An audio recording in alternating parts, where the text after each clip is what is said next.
Hello, good morning, and welcome to this briefing. Today we're going to look at what you need to do if you're new to Appropraite Body and maybe it's the first time you've had early career teachers. Just as a note, early career teachers is covered by a separate arm of our work, and most of this is around the Appropraite Body. So this session is particularly for schools who have got their first early career teacher, or maybe for leaders who'd like to refresh themselves on some of the statutory principles. Just going to very briefly outline for you some of what we need to do to discharge our statutory duty as an appropriate body, and when we put AB, that's what we mean. We're talking about appropriate body. So we have two statutory main arms of our work. One is around monitoring support and checking that the ECTs have got their statutory entitlement and that their induction is suitable and meets all the guidelines. And the other part of it is monitoring the assessment. So when you're writing those reports and progress reviews, making sure that they contain enough detail and that we can make the decision that the ECT has satisfactorily met the teaching standards. And it's important to note at this point that it's the appropriate body who has the final decision as whether the ECT has satisfactorily met the teaching standards, but that's very much based on the head teacher's recommendation, and we see ourselves working in partnership to discharge this statutory duty. So the early career framework sits very much within the DFE's golden thread, and that starts right before you gain QTS in the core content framework and under the initial teacher training, and those same threads run right through to the early career framework and the national professional qualifications. So to give you an example of that, when you're first studying to be a teacher and gain your QTS, you'll look at behaviour, you'll continue with that theme through ECF, and then in the national professional qualifications that'll be picked up again, but there you'd be looking at it at a higher level and more complex detail around it. So the same themes keep reoccurring again, just the depth of them and whether you're actually leading that area or not is something that occurs as we go through those themes. If you are responsible for the induction of early career teachers within your school, there's two documents that I would really suggest that you get hold of and keep linking back to these on the DFE website to make sure you've got the most up-to-date version. And they're the induction for early career teachers, which is March 2021, and also March 2021, the appropriate body guidance. And in those we'll find the answers to just about all the questions that you'll need to ask around appropriate body and the early induction. So if you're new to early career framework, there's been a few changes from what was around before with the NQT programme, and the early career framework replaces the NQT programme, and you might want to pause the recording at this point and look through some of the changes, and we'll pick a few of them up as we go through. So for example, early career teachers now have a 2-year induction, where it was a 1-year induction under the NQT programme. And you can also see that year 2 of the ECF, they'll also have a reduced timetable, and that'll be 5% on there. A few other points that I'd really like to bring your attention to are the assessment. So we're still looking against the teaching standards at the end of the assessment period. The early career framework is actually a developmental tool, and it's not the early career framework we use as assessment. We still look at the teaching standards. But as I say, you might want to just pause at this point so that you can look through some of the differences on. So this might be another slide that you want to pause as we go through this briefing, particularly around looking at the different types of reviews, and it might be something you want to come back and look at as we discuss those further in this briefing. For now, there's just a few things I want to draw to your attention. First of all, we shouldn't be waiting for any type of review, either a progress or a formal assessment, to let ECT knows that there's a concern. The mantra of "there's no surprises" still is very much evident within the early career framework. So the early career teacher should have regular observations backed up by written feedback, which contains and identifies development needs, and we normally expect the induction tutor would carry out most of these observations, as they're the ones that will need to write the different types of reports. So if you're new to ECT, there's some new acronyms here to learn: FIP, SIP or school-based induction. And you can see on the slide here on the visual that it's very different in terms of how it's funded and in terms of what materials the school need to produce themselves. So there's national partners that have produced material that have gone through the DFE and have fidelity to the early career framework that schools can buy into and can use. So the full induction programme means that the school has decided that it'll pick a partner like Spencer Teaching School Hub, who will work with one of the national partners, and they will deliver the early career framework in full. That means that the early career teacher has self-directed study materials on a portal. There's mentor sessions that are already produced, and the ECT has training sessions which are outlined, and all the ECT training and the mentor training is delivered through one of the national partners in conjunction with someone like Spencer Teaching School Hub. The other option is that you decide that you might want to do the core induction programme, so you still have access to the materials on a portal, but in terms of training the ECT and doing the mentor training, then you do that within school, and that then isn't funded. Or you might decide that you're going to take the early career framework and not follow the blocks of study provided by a national partner, and that you're going to create your own materials to be able to discharge that duty under the early career framework appropriate body and induction of early career teachers. If you're going to do that, then you need a programme that covers around 131 hours of study on there. For working with an appropriate body, there are some implications of doing core induction or school-based induction, and that requires the appropriate body to carry out additional fidelity checks to check that you're really making sure that you're keeping within the spirit and the depth of the early career framework. If you are thinking about core induction or school-based induction for the first time, then I'd really highly recommend that you get in touch with us at the appropriate body so we can talk through some of the implications for you in more detail.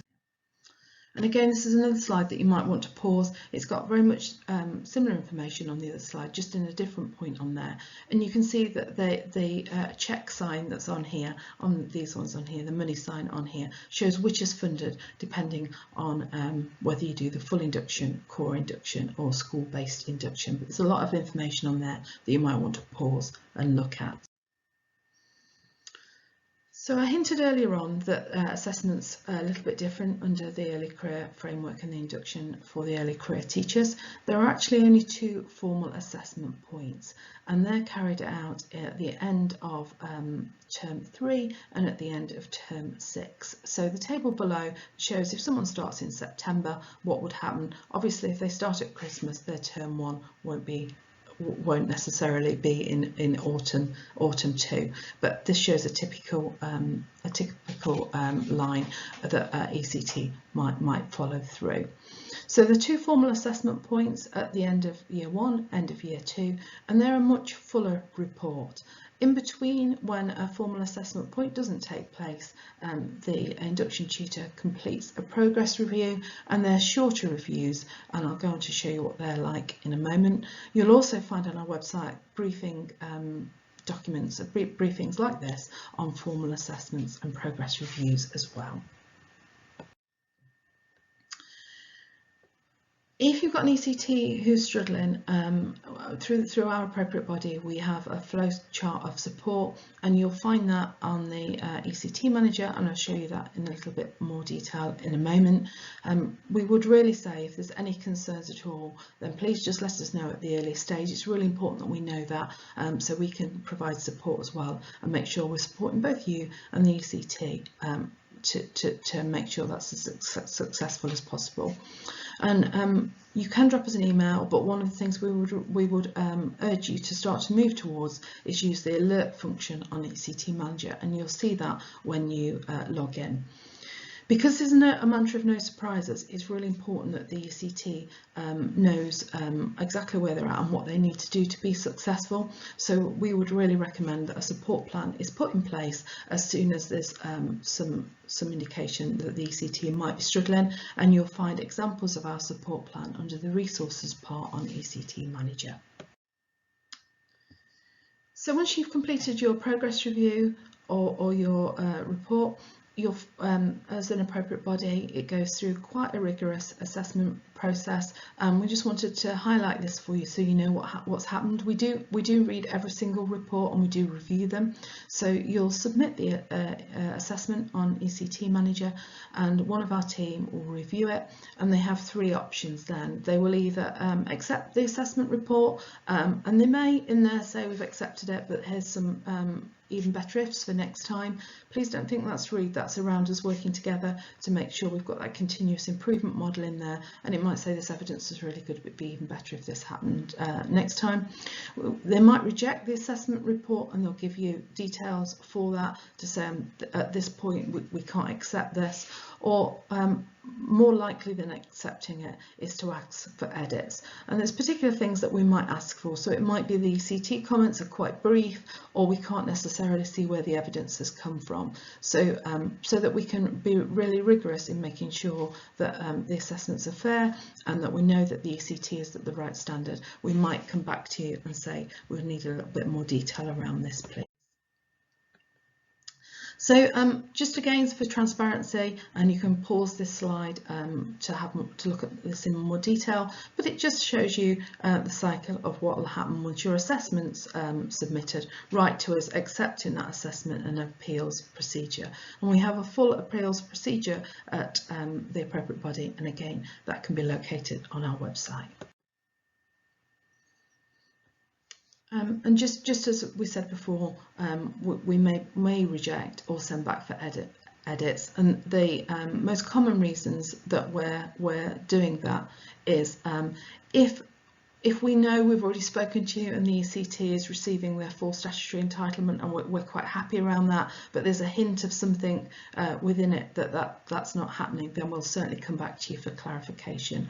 Or if there's insufficient evidence against the teaching standards, then we'll ask you to add a little bit more to those reports and reviews.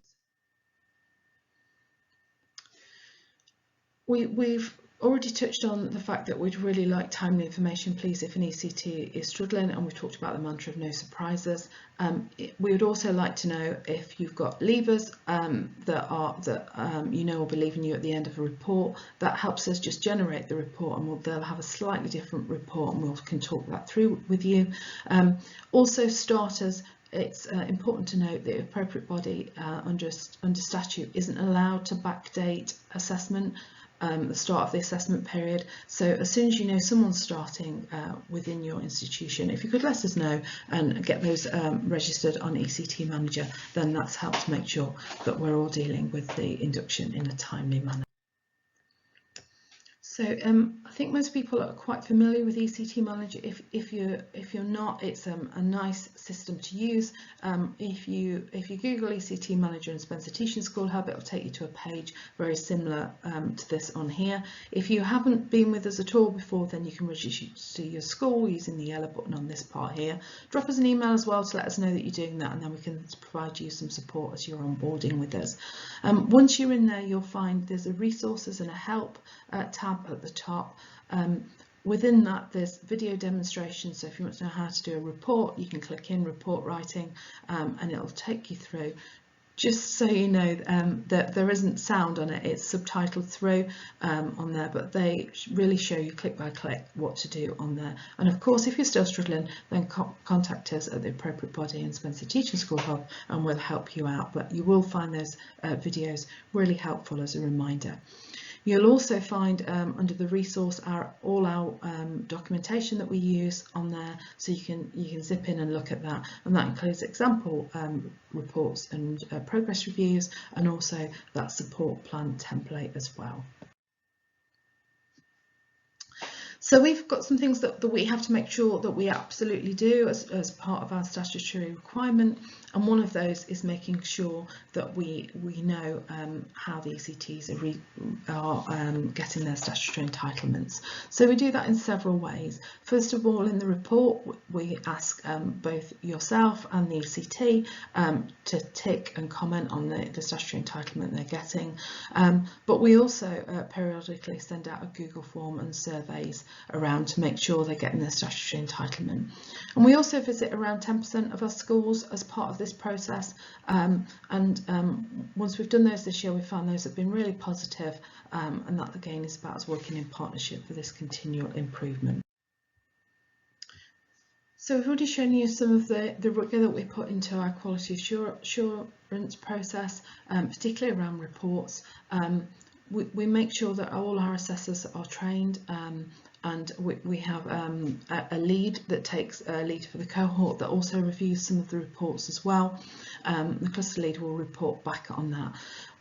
So that you know some of the themes that's coming up around what went really well, and some of the themes that would be even better ifs in the report bit. We make sure we summarise that feedback to you.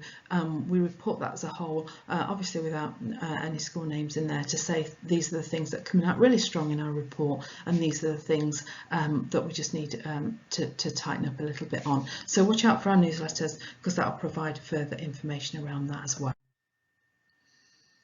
So the next steps for you, we have a checklist which you'll find on our website of a flowchart, but this one from the DFE is also really useful in there, and I've put the link on the side on there. So you'll need to register for both the appropriate body, you'll need to register on the DFE, and you also need to register for the early career framework once you've made the decisions around whether you're using the full induction package, the FIP, the core induction package, the SIP, or the school-based induction package on there, because there's several bits that you need to register for. If you're not sure around that, please follow our flowchart or the flowchart on the DFE website, and please don't hesitate to ask for help should you need to. But it's really important that you know that registering for the early career framework doesn't mean that you've necessarily selected your appropriate body, so those two things need to be done in tandem. So we're continually developing our website. The links on the top there. You'll find briefing PowerPoints like these ones and videos that'll help you should you want to review it. If you're looking to register with us for appropriate body, we've got a registration form which is linked on here as well, and then the email address for appropriate body is on the bottom here as well. And please do just stay in touch with us. We'd prefer you to contact us should you have any queries at all, rather than us not be able to solve any problems early on. So it just comes to say thank you very much for